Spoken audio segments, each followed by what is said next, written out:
Dahulu kala, di suatu desa kecil dekat lembah yang asri, tersebutlah dua bersahabat bernama Embro dan Pipo. Mereka adalah tipe pemuda yang berambisi untuk menjadi orang terkaya di desanya. Mereka kerap membicarakan impian dan ambisi mereka itu akan kekayaan, kehidupan, dan gaya hidup yang ingin mereka miliki nantinya. Mereka tidak takut untuk bekerja keras, hanya saja mereka masih belum mendapatkan kesempatan untuk dapat mewujudkan cita-cita mereka. Tanpa putus asa, mereka terus mencari dan mencoba gagasan-gagasan baru untuk mendapatkan kesempatan tersebut.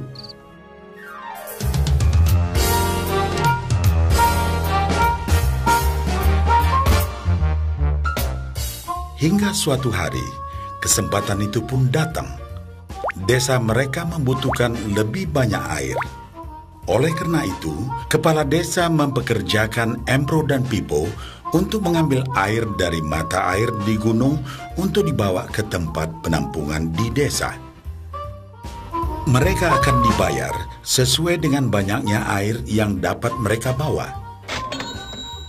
Maka mereka berdua pun menyambut dengan baik kesempatan ini. Embro dan Pipo pun segera melaksanakan pekerjaan tersebut dengan bersemangat. Setiap hari, sejak pagi hingga sore, mereka bergegas menuju mata air dengan membawa ember masing-masing. Mereka bekerja keras untuk membawa air sebanyak mungkin ke tempat penampungan air di desa.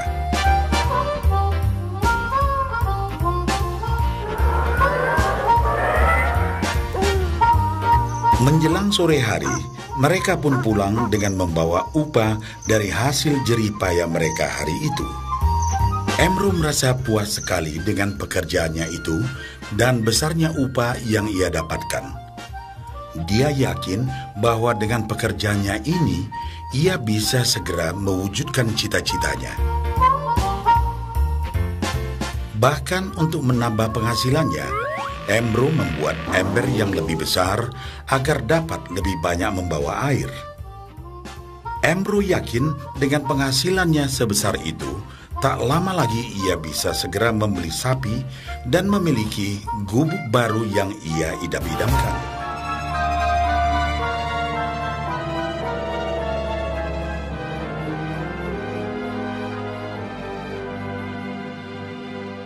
Lain halnya dengan Pipo.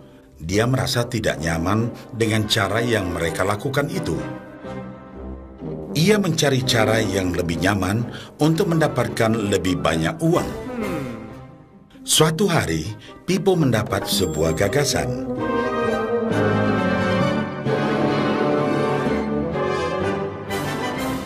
Ia berniat membangun sebuah saluran pipa yang akan mengalirkan air dari mata air langsung ke tempat penampungan air di desa. Dengan saluran pipa tersebut, ia akan mendapat lebih banyak air tanpa perlu lagi membawa ember ke mata air. Ia sangat antusias dengan gagasannya ini.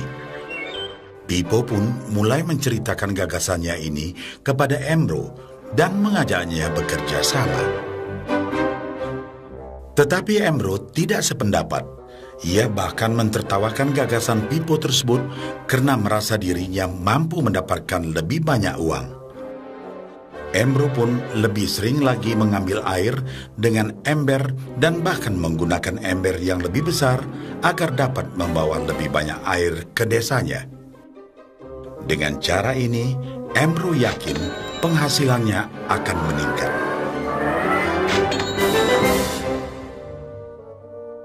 Pipo akhirnya memutuskan untuk mewujudkan sendiri gagasannya itu. Dia mengerti bahwa tidaklah mudah untuk membangun dan menyelesaikan saluran pipa tersebut. Dibutuhkan beberapa tahun untuk bisa menyelesaikan dan menikmati hasilnya. Namun tekadnya telah bulat. Ia pun tetap bekerja mengangkat air dengan ember setiap hari seperti biasa. Tetapi di akhir minggu dan setiap ada waktu luang, Pipo bekerja keras menggali tanah yang banyak berbatu untuk membangun saluran pipanya. Pada bulan-bulan pertama, hasilnya hampir tidak kelihatan. Orang-orang desa mulai banyak mentertawakan dan mencemooh Pipo. Mereka menjulukinya Pipo si manusia saluran pipa.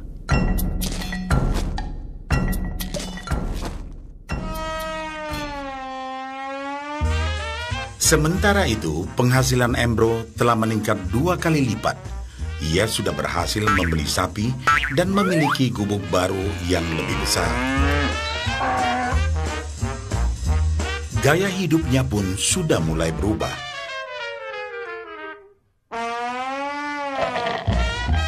Ia sering menghabiskan waktu sepulang kerja di bar, menikmati hasil jerih payahnya mengangkat ember. Namun, tanpa disadari, badan Embro kini mulai jadi bungkuk karena begitu beratnya ia harus mengangkat ember besar setiap hari. Raut mukanya pun terlihat kelelahan.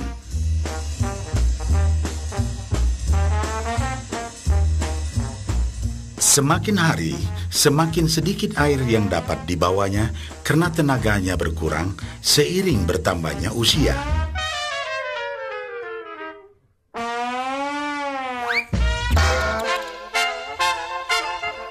Bulan berganti bulan, tahun berganti tahun.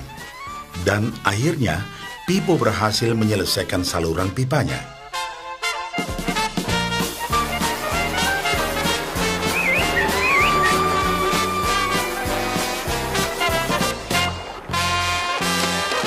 Kini, tanpa perlu bersusah payah mengangkat ember, Pipo akan mendapat lebih banyak uang berkat air yang terus mengalir memenuhi tong-tong air di tempat penampungan. Air terus mengalir tanpa henti, bahkan saat ia tidur, makan, ataupun saat pergi berlibur. Pipo pun puas dan bangga.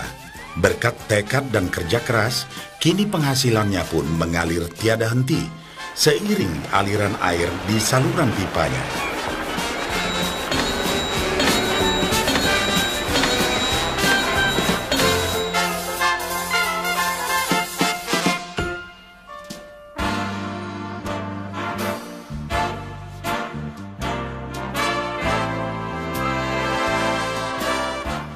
Setelah melihat cerita Embro dan Pipo, kita sadari bahwa cerita mereka menggambarkan kehidupan kita.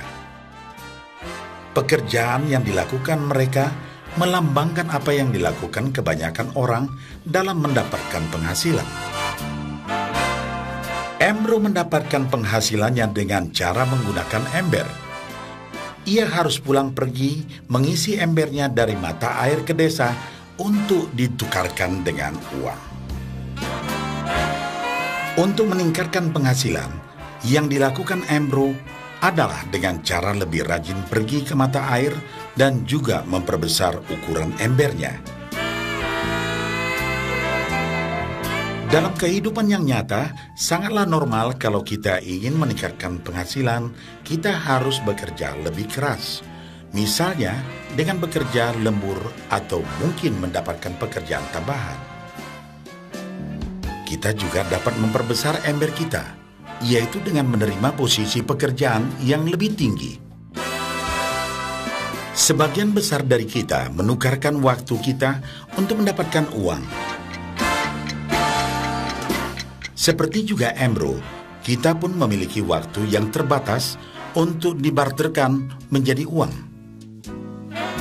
Dan kita tahu, setiap orang hanya memiliki 24 jam per hari. Dan tidaklah mungkin kalau kita membarterkan seluruh waktu kita untuk bekerja. Dan yang lebih sulit lagi, yaitu jika kita tak mampu lagi membarter waktu kita, karena alasan usia, kesehatan, ataupun alasan lainnya sehingga penghasilan kita terhenti sama sekali.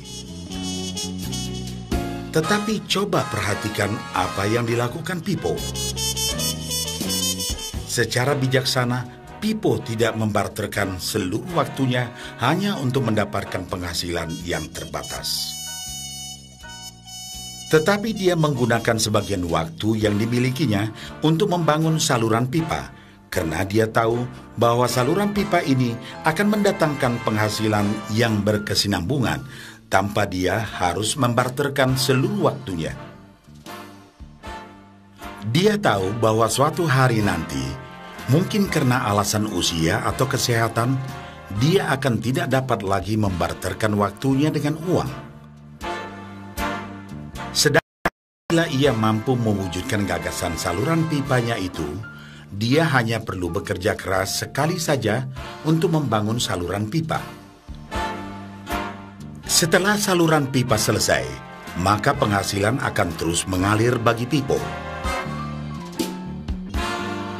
Pipo telah menunjukkan kepada kita bahwa untuk mendapatkan penghasilan, kita tidak selalu harus dengan cara barter waktu dengan uang. Ada cara lain yang lebih baik. Bagaimana dengan Anda?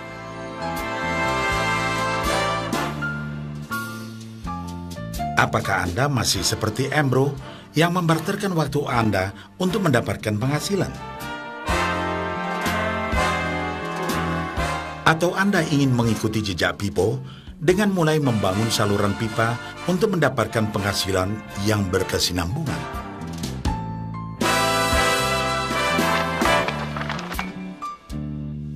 Jika Anda tertarik dengan gagasan saluran pipa, hubungi orang yang meminjamkan VCD ini agar Anda dapat segera mulai membangun saluran pipa penghasilan Anda saat ini juga.